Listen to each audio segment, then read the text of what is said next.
Entonces, en principio, pues hay una serie de cuestionamientos que comienza a hacerse Primo Levi en su llegada al campo y con lo que comienza a observar. Y una de esas cosas sencillas que se pregunta es cómo un hombre puede golpear a otro sin que tenga rabia por algo que ha hecho, aquel a quien golpea. Es decir, es un desconocido, ese desconocido no le ha hecho absolutamente nada para causarle cólera, pero sin embargo es capaz de golpearlo brutalmente. Mm, y entonces él comienza a decir que la única preocupación que le queda a alguien cuando llega a los campos y comienza a ser despojado, pues digamos, separado de sus familiares, en ese proceso de selección del cual también habla Víctor Frank, que es como uno de los primeros pasos, la selección. Luego de esta selección, en donde pues son separados mujeres, niños, viejos y hombres en capacidad productiva, pues estas personas comienzan a pasar por una serie de condiciones inhumanas, ¿no? Se les da poca alimentación, pasan días enteros en un cuarto helado, con poca ropa o a veces sin ropa, ¿no? Hasta que progresivamente se olvidan inclusive de sus familiares. Entonces él dice Primo Levi, que es la preocupación la que nos mantiene vivos, ni siquiera el intento de sobrevivir. Y esa preocupación en realidad es una preocupación por lo más básico, como lo veíamos hace 8 días justamente con Maslow, por la necesidad de alimentarse fundamentalmente. Dice, hemos sido despojados de todo lo que nos es propio y nos han llevado hasta el fondo. Y en esto también coincide con Víctor Frank, porque Víctor Frank dice que lo único que le queda a un hombre en los campos de concentración es la vida desnuda. Dice que no hay nada más, es simplemente la vida desnuda. Entonces, exactamente esto que está diciendo Primo Levi. Dice, nadie levanta, nadie habla, ni levanta la mirada, no hay que verse, no hay en qué verse, pues no hay espejos, ¿no? Pero hay más de 100 rostros los que los rodean para ver lo miserables que somos. Esto es muy interesante porque fíjense que cuando dice Primo Levi que nadie habla, eh, eso muestra un poco cuando se despoja al ser humano de la capacidad comunicativa, cómo queda reducido a una condición de vida desnuda, es decir, casi la vida de un animal que solamente sobrevive y en busca de comida, fundamentalmente. Entonces, ese es un punto importante que él resalta, ¿no? Pero también lo que ocurre cuando uno tiene como espejo al otro que está en la misma condición de despojado y que también tiene apenas esa vida desnuda y un rostro, digamos, desdibujado, casi pues de miseria, como lo dice acá.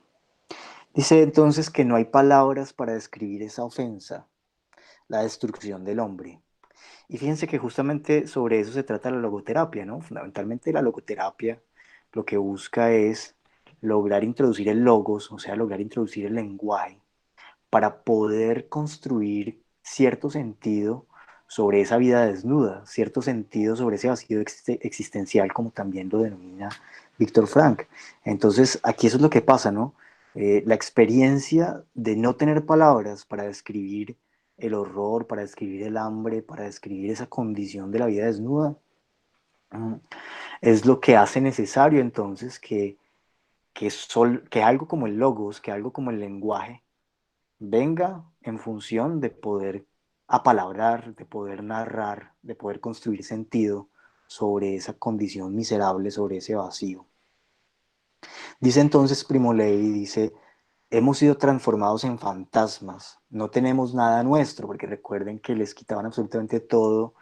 El mismo Víctor Frank también relata en su autobiografía como eh, luego de que, pues de que pasaban por la selección y de que pasaban por la desinfección, pues que además les rasuraban la cabeza y absolutamente todo, eh, comenzaban los guardias a mirarlos con una cierta contemplación y Víctor Frank dice, bueno, pero estos hombres no parecen tan malos, ¿no? ¿Por qué nos miran así? Y es porque los escasos objetos que les quedaban como relojes, cadenas, anillos, eran muy apetecidos por los SS, por los guardias, y era el último objeto del cual, digamos, eran despojados quienes ingresaban al campo. Entonces, su interés, el interés de los guardias de la SS, era simplemente el poder quitar, el poder tener un objeto, un último objeto de valor, digamos, de ese que iba a quedar reducido a una vida prácticamente animal. Entonces por eso dice, Primo Levi dice, no tenemos nada nuestro, nos han quitado la ropa, los zapatos, los cabellos. Si hablamos, dice, no nos escucharán, y si nos escucharan no nos entenderían. Lo que pasa es que el problema de Primo Levi es todavía mayor que el de Víctor Frank, porque Primo Levi no hablaba alemán, él era italiano. Entonces, digamos, si él se comunicaba no lo iban a entender los guardias, pero aparte él tampoco entendía lo que decían los guardias.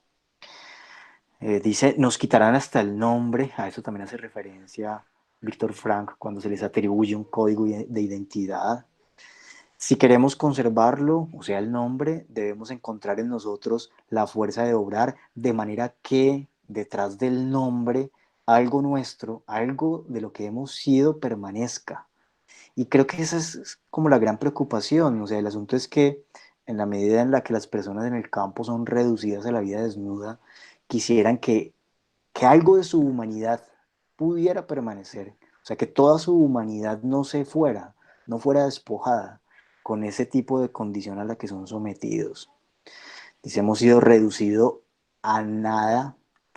eh, Somos hombres vacíos, justamente aquí el vacío existencial, reducidos al sufrimiento y a la necesidad. Y fíjese que aquí él está hablando del plano de la necesidad más básica, de la que justamente nos hablaba Abraham Maslow. Quien lo ha perdido todo, dice Primo Levi, fácilmente puede perderse a sí mismo.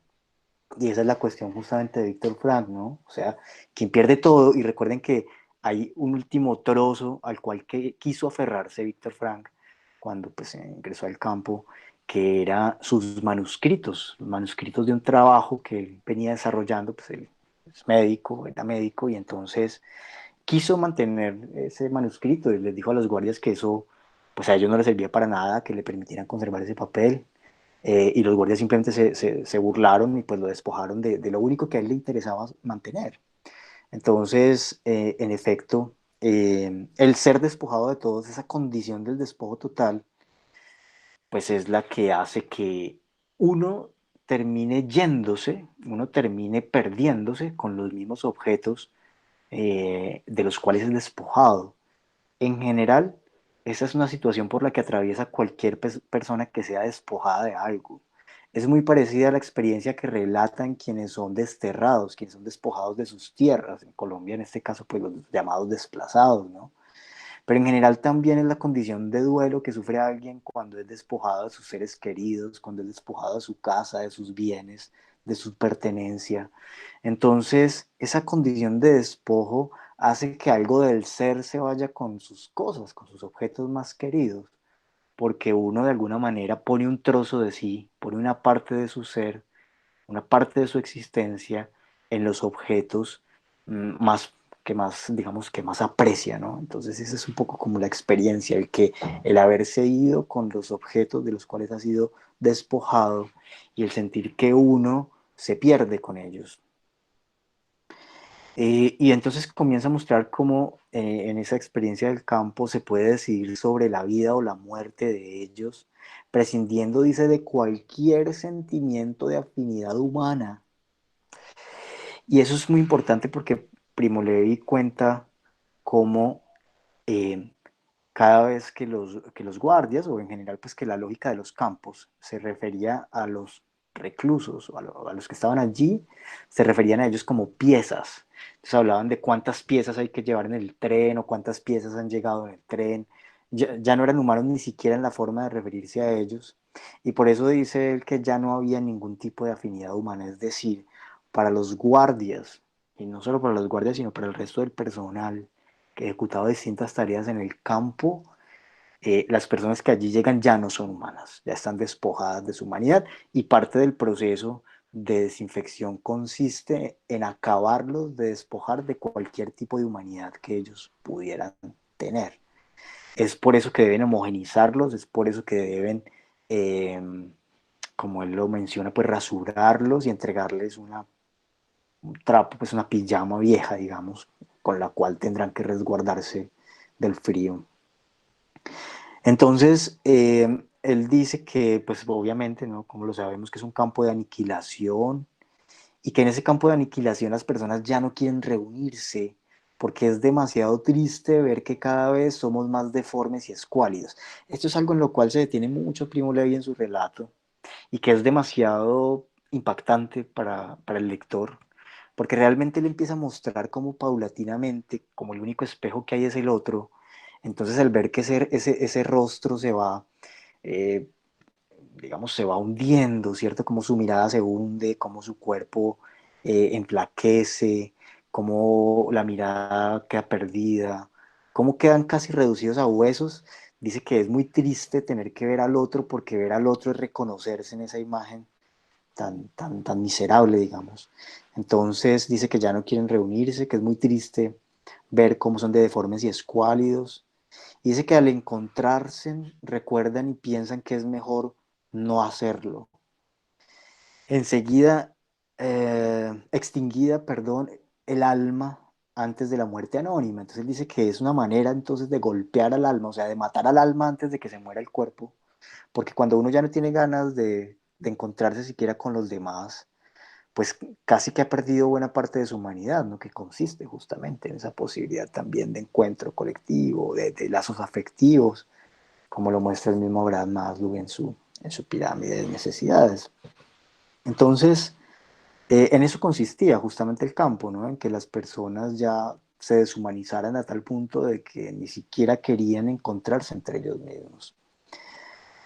Eh, Dice que los hundidos, como se les llamaba, quienes estaban ya en esa última condición, han sido arrastrados por la muchedumbre innumerable de sus semejantes. Sufren y se arrastran en una opacidad íntima y en soledad mueren o desaparecen sin dejar rastros en la memoria de nadie. Porque los hundidos son ya quienes han visto reducidas sus fuerzas hasta el límite y quienes quedan prácticamente acurrucados literalmente en un rincón. Y como nadie quiere verlos en esa condición porque saben que van a llegar a ese mismo destino, entonces eso, mueren allí en el olvido hasta que llega pues finalmente el momento de decidir a quiénes pasan a las cámaras de gas, cuando es que no han muerto pues estas personas. Entonces él comienza a decir sobre ellos mismos, ¿no? Dice, son ellos, diciéndose a ellos mismos, los habitantes del campo, la masa anónima, continuamente renovada y siempre idéntica de no hombres que marchan y trabajan en silencio, apagada en ellos la llama divina, demasiado vacíos ya para sufrir verdaderamente. Se duda en llamarlos vivos, se duda en llamar muerte a su muerte, ante la que no temen porque están demasiado cansados para comprenderla. Y ese fragmento pues que muestra ya esa última condición de despojo, en donde ya la vida no vale nada, en donde simplemente se espera el momento de la muerte, en donde se está tan cansado, tan realmente despojado que, que ya no se puede comprender ni siquiera la muerte misma, o sea, no se puede ni comprender que uno mismo está próximo a la muerte.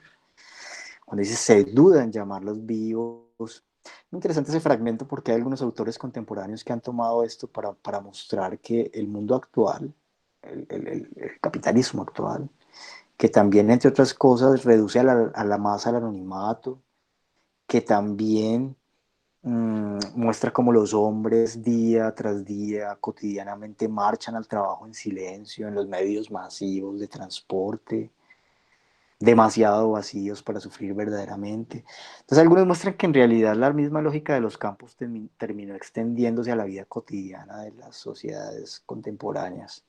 Y esto que pasa actualmente con la pandemia no deja de mostrarnos un poco o de hacernos retornar al campo a través de estas palabras y ver que no pareciera que estuviéramos tan lejos de una realidad similar, ¿no?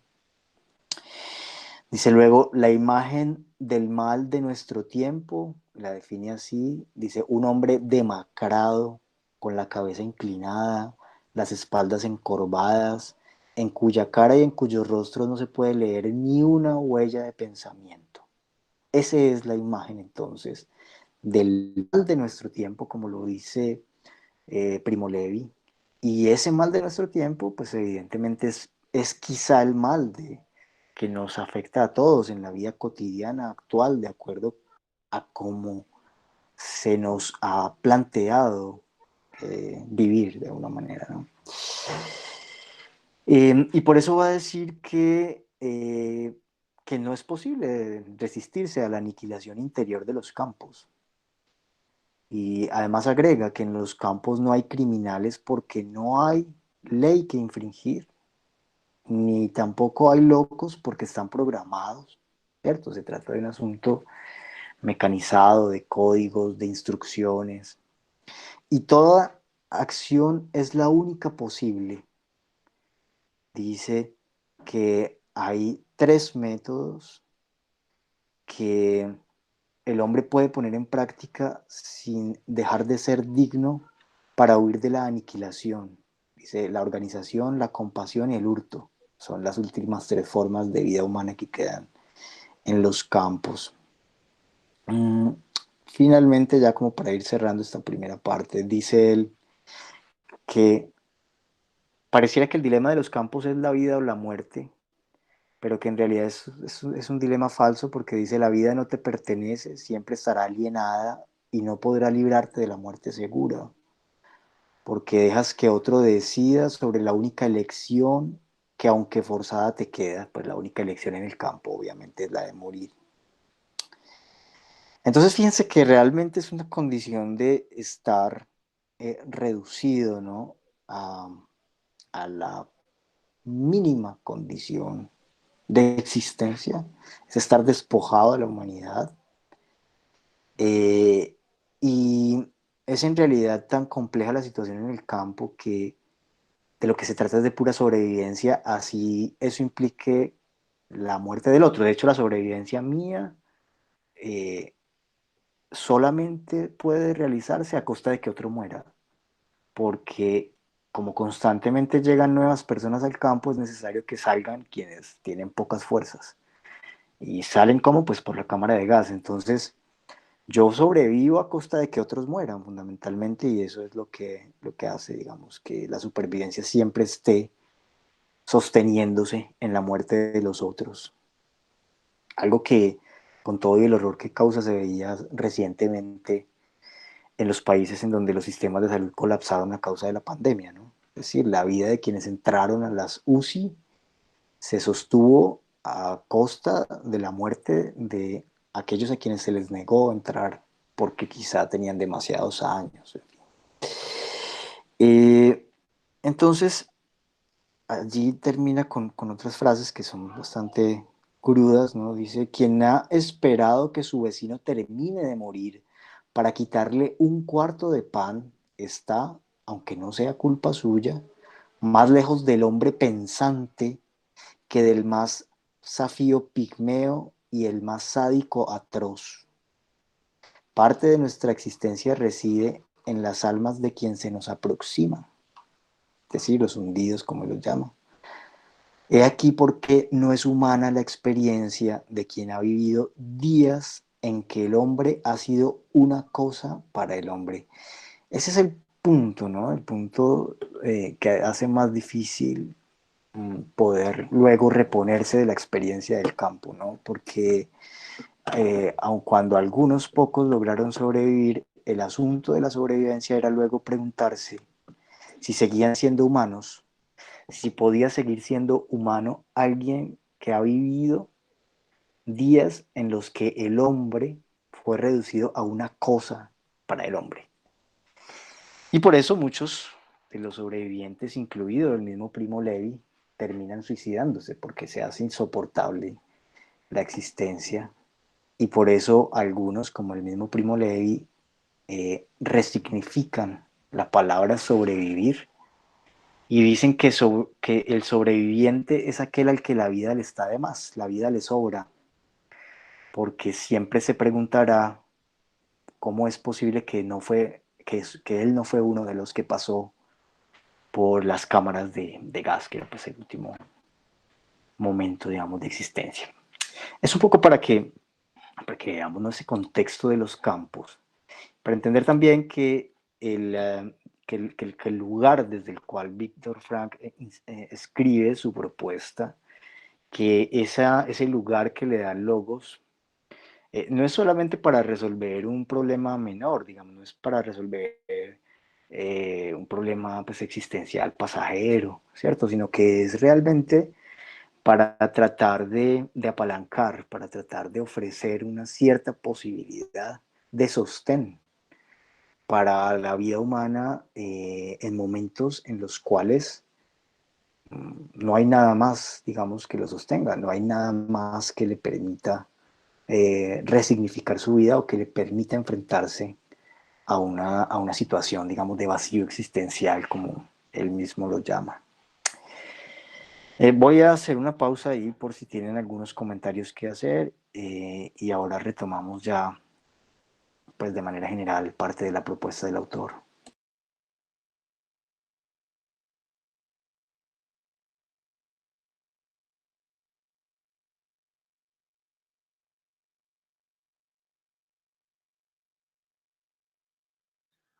Profe, buenas noches. Entonces, se podría decir que el dilema del campo, mientras ellos estuvieron ahí, pues viendo los dos como puntos de vista de Víctor Frank y de Primo Levi, entonces se podría decir que el dilema del campo es la sobrevivencia, el que en verdad tienen que sobrevivir, aún así dando su vida, dando la vida del otro para poder mantenerse.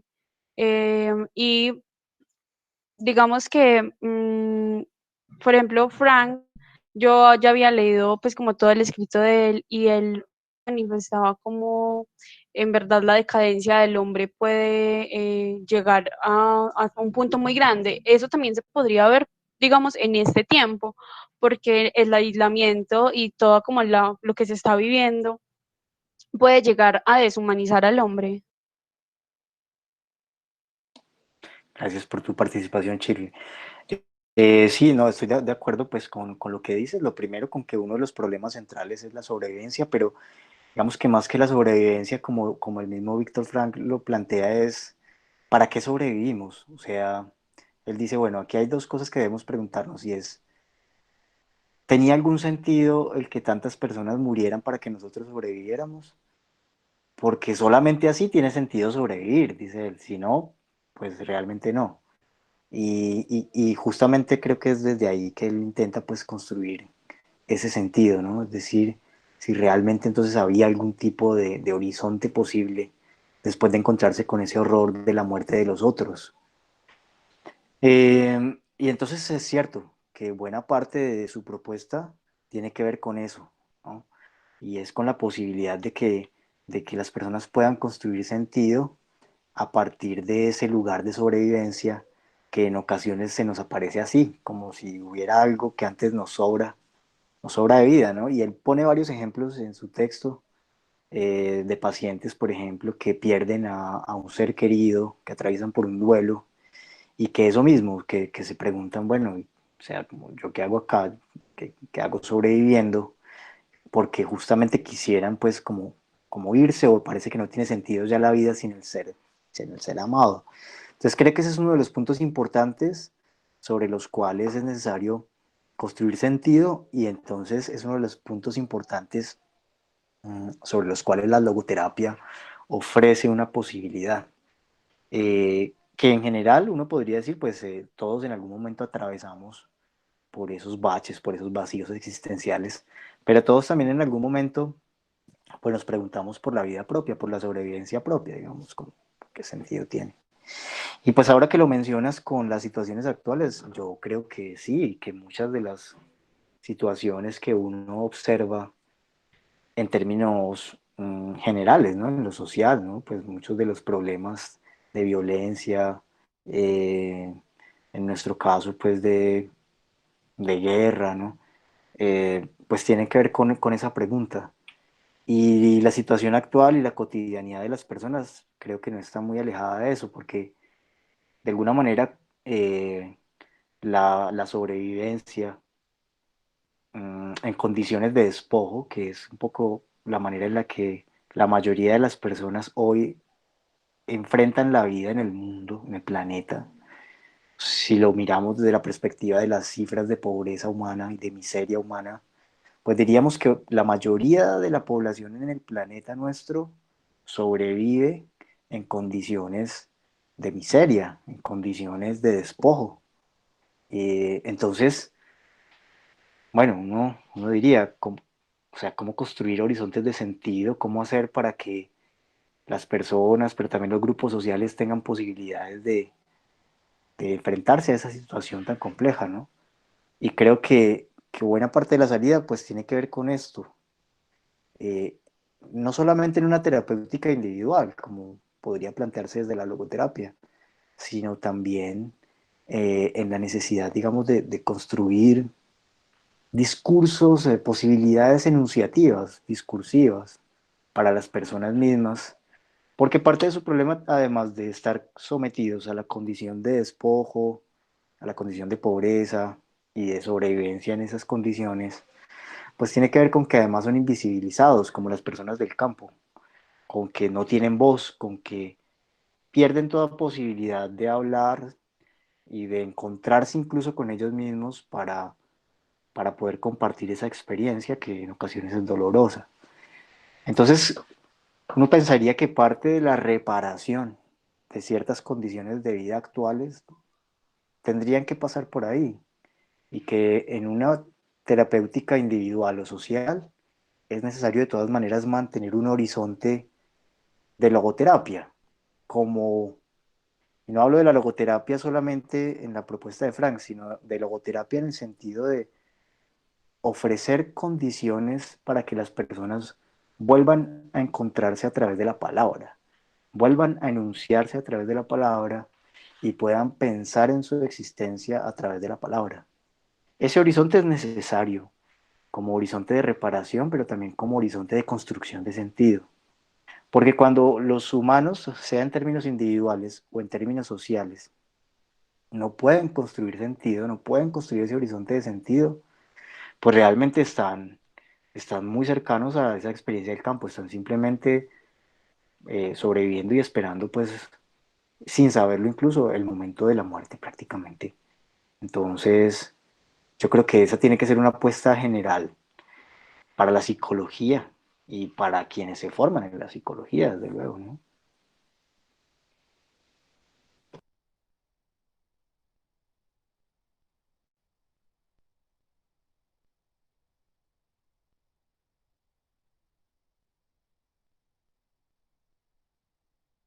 ¿Alguna otra intervención o pregunta?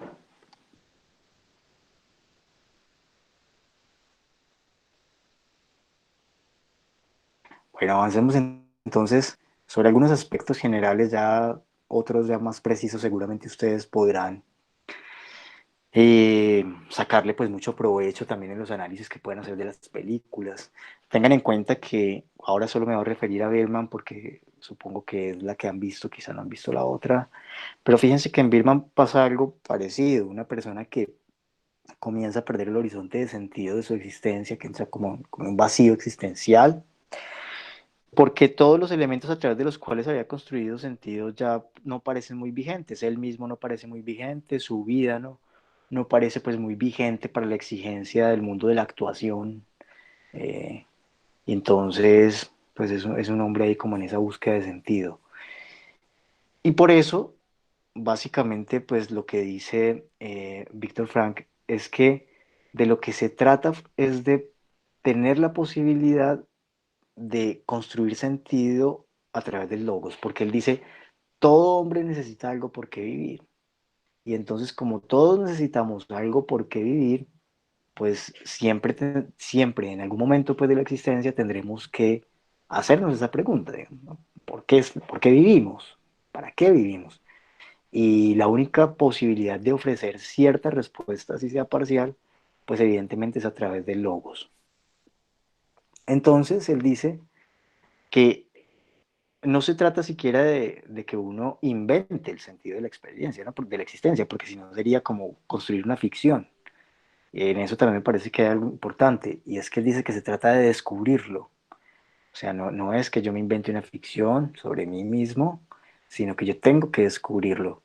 Fíjense que Birdman atraviesa por esos dos momentos, ¿no? En algún punto él intenta inventar un sentido de la existencia, pero parece que esa no viene siendo pues como la solución.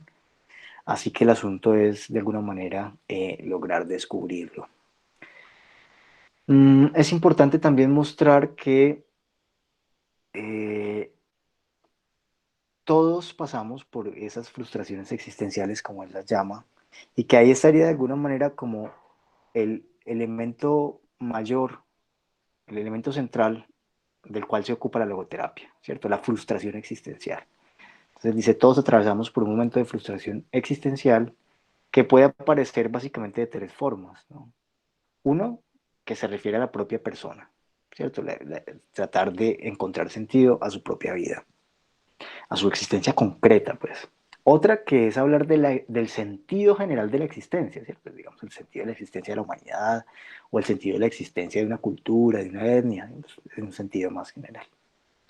Y otro que tiene que ver con el afán o la voluntad, más bien, como él la llama, la voluntad de sentido. Es decir, ya no se trata de la existencia como humano, ni de la existencia de toda la humanidad o del grupo social o mi comunidad, sino que se trata es de una voluntad, como él la llama, de sentido concreto, el sentido concreto de cada cual, pues, que ya dependerá pues de sus vínculos, de sus problemas, de sus formas de relación, en fin.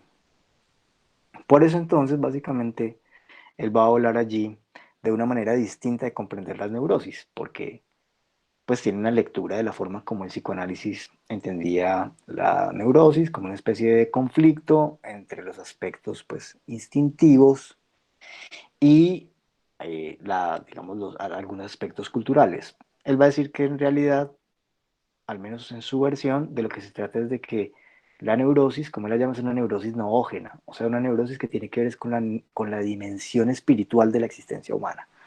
Es decir, que un sujeto en realidad experimenta la neurosis o el sufrimiento que genera la neurosis porque requiere construir significado o sentido sobre su existencia, que eso es lo que causaría entonces la neurosis. Vale la pena de todas formas resaltar que ese es uno de los rasgos de la neurosis obsesiva, por ejemplo, que es una de las neurosis más comunes, ¿no? El asunto de que el sujeto siempre está constantemente tratando de preguntarse y de generar respuestas sobre su existencia y sobre la existencia también en general, algo que experimenta como una especie de angustia, que en este caso Víctor Frank la llama angustia existencial. Entonces, por eso él va a hablar de una noodinámica, y la noodinámica, si hablo de una neurosis noógena, que es esa neurosis que se ocupa de la frustración existencial, pues la noodinámica tiene que ver justamente de la posibilidad de reconstruir, de descubrir esos aspectos noógenos, o sea, esos aspectos de la existencia. Y por eso él dice que el hombre lo que necesita no es una homeostasis como lo podría suponer, por ejemplo, una visión más tradicional de la neurosis, ¿cierto? Que lo que necesita es eh, lograr obtener cierto placer que está frustrado, ¿cierto? Eso sería la homeostasis, sino que en realidad lo que el hombre busca más bien es encontrar un sentido sobre su condición existencial y por eso lo va a llamar nodo dinámica y por eso tiene que ver además con un asunto permanente de búsqueda y de descubrimiento pues de esas respuestas. Y evidentemente pues para el autor existe un vacío existencial por el cual todos atravesamos y es el punto que le permite a cada uno pues ocuparse del descubrimiento de esos sentidos de su vida.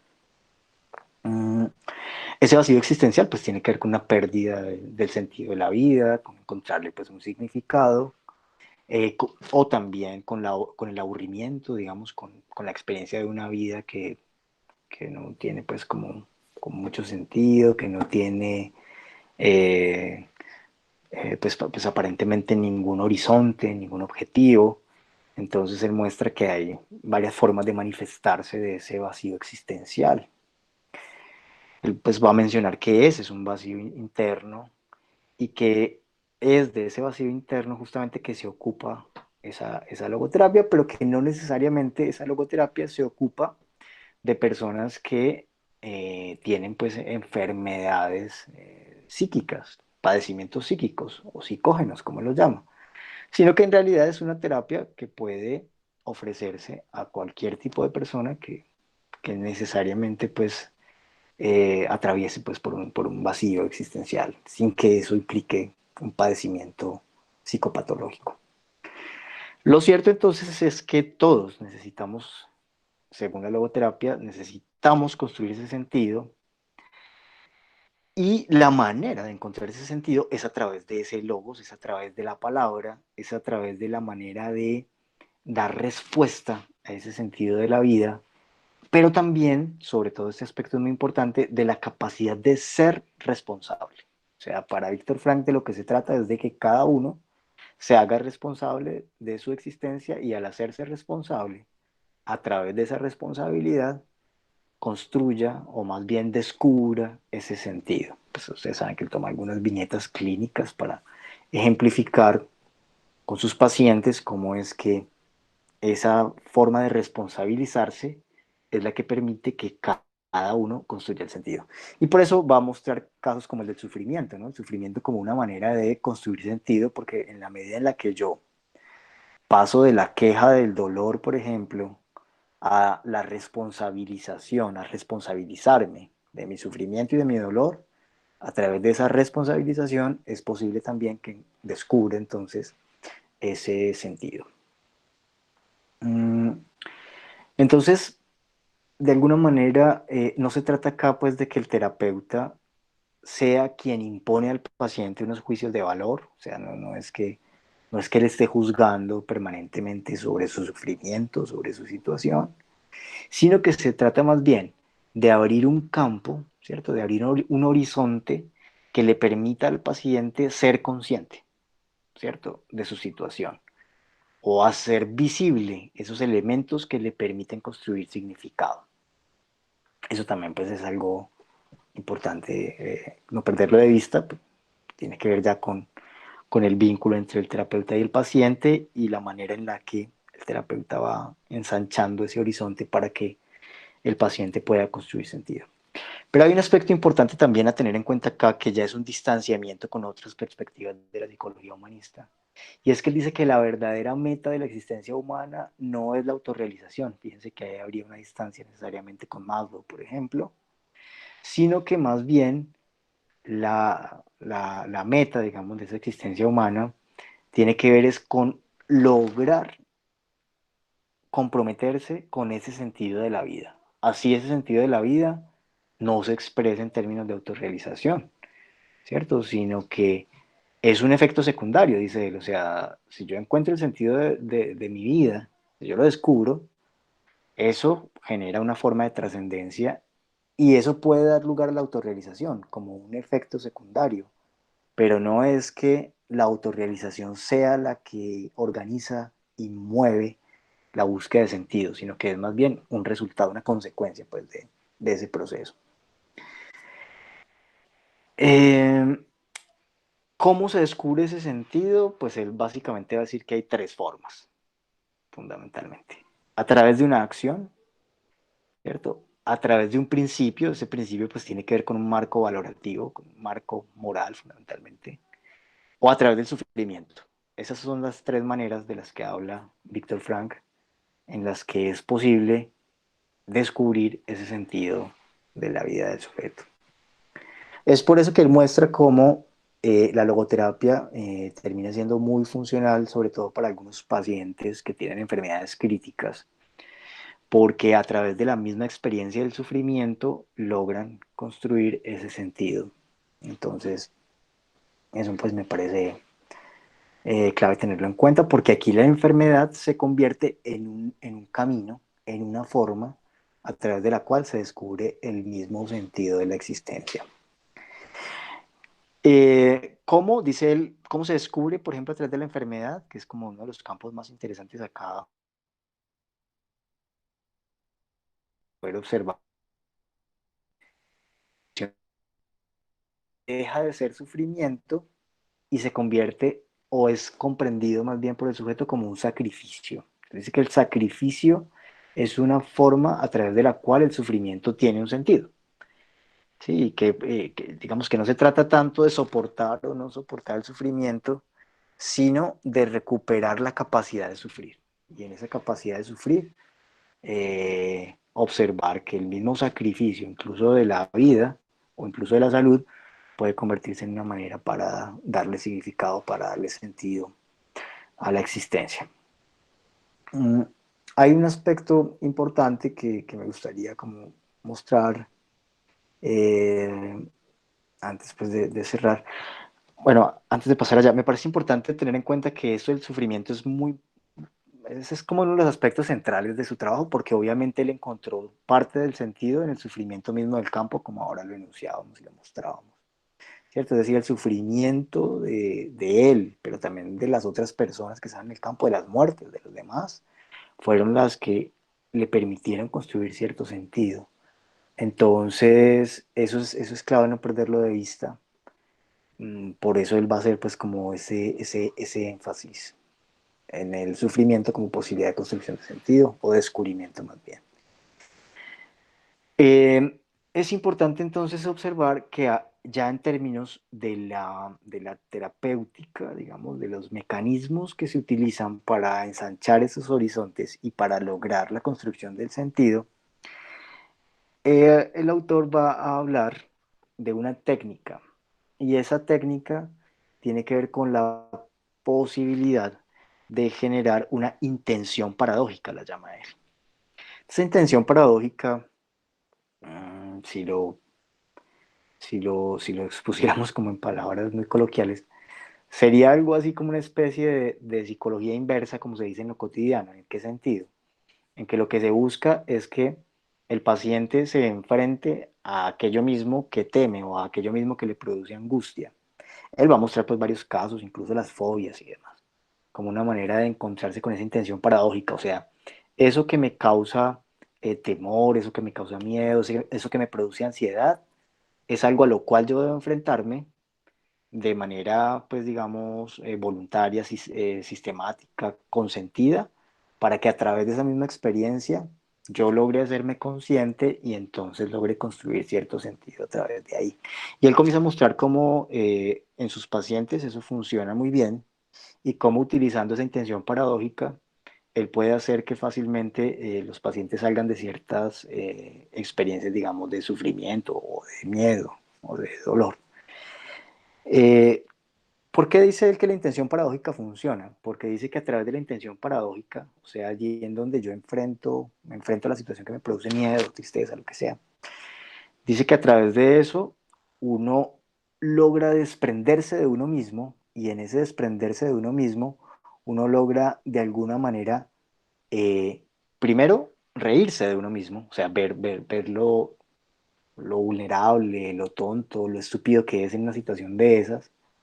Y al burlarse de sí mismo, dice que entonces uno luego logra de alguna manera también gobernarse un poco más, ¿cierto? Es decir, poner cierta intencionalidad, lograr cierto gobierno sobre esos comportamientos sobre los cuales a veces no tenemos eh, mucho dominio, y que ese es el camino para curarse. Entonces fíjese que el camino sería este: la intención paradójica permite un desprendimiento de uno mismo, el siguiente paso es ese desprendimiento de uno mismo está ligado al sentido del humor, me permite burlarme de mí.